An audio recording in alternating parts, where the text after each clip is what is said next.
चलो ये कौन बोल रहा है? ये तो अच्छी बात है। जब हमारे समय पे 90% वोट होता था उस वक्त सब मीडिया और विरोधी बोलते थे कि रिगिंग हो गया।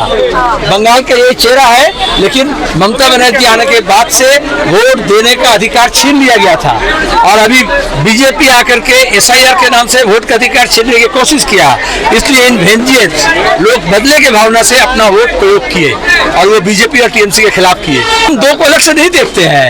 RSS की दो शाखा है, एक बीजेपी एक तृणमूल। अभी जो आईपैक को लेकर जो सुप्रीम कोर्ट कल जो अच्छा ये देखो, आईपैक भी कभी बीजेपी का होकर काम किया, कभी TMC का होकर काम किया। तो ये बीजेपी TMC पॉलिटिकल पार्टी कहाँ रहा? ये तो मल्टीनेशनल कंपनी की तरह, देसी कंपनी की तरह कंपनी हो गया है।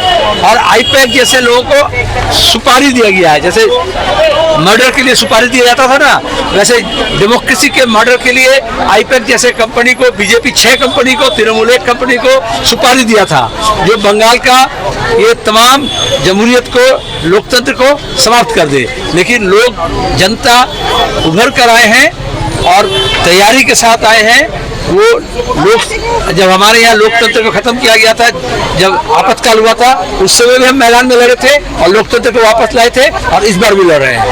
भारतीय हैं, हिंदू हैं, त्रिशूल नहीं जानते हैं, ट्राइडेंट नहीं जानते हैं। जब चौतरफा हमला होता है तो 3 तरफा हमला किया जाता है उसके जवाब में। भत्ता दे रही है, आप कुछ नहीं दे रहे हैं, तो फिर आप पब्लिक की डिमांड आपको तो कैसे? हम अधिकार के लिए लड़ते हैं। और आपको मालूम होना चाहिए बच्चे, आप पहला बेरोजगार भत्ता CPIM के नेतृत्व वाली वामफ्रंट सरकार दी थी।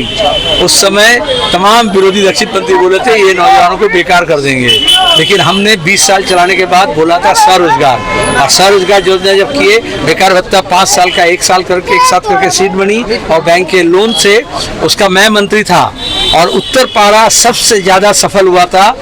उसको बोलते हैं BSKP, बांग्ला स्वनिर्भर कम्युनिटी प्रकल्प।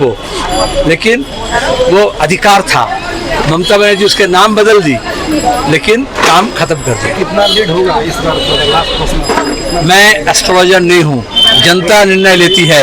आप पहले से जो लोग, जो मीडिया या जो ज्योतिष करके बोलते हैं, वो गलत बोलते हैं, वो जनता के अधिकार को मानते नहीं है।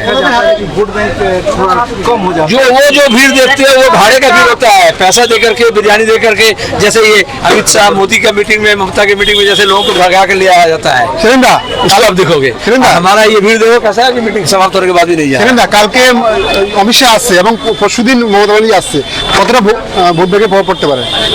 একটা মীনাক্ষীকে এত ভয় পেয়েছে যে দুটো স্বরাষ্ট্রমন্ত্রী চলে আসছে, এরপর তো UN ফোর্সকে আনন্দ।